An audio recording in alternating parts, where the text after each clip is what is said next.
So yeah, so we're changing out a air filter. I like to put the date on here when it's supposed to be changed. So it's March 5th. So we're gonna put March, April, January, February, March.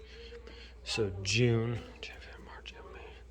That's gonna be 6/5/22, and that way kind of give you an idea of when it's changed. Usually this is visible too when you look up in your filter, air filter thing.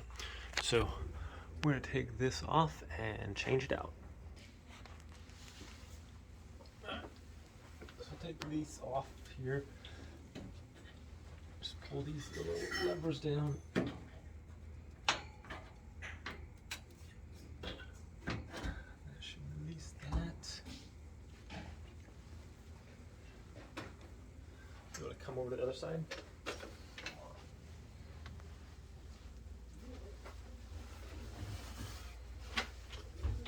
All right. So we'll take that down.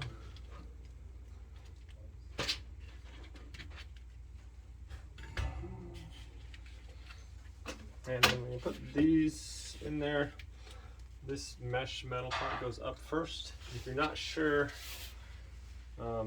it'll say, have a little arrow on there like this side up. So push that up in there like that. Just like that. Close this up. And then shut those, and you're all done. So thanks for watching this video. We'll see you next time.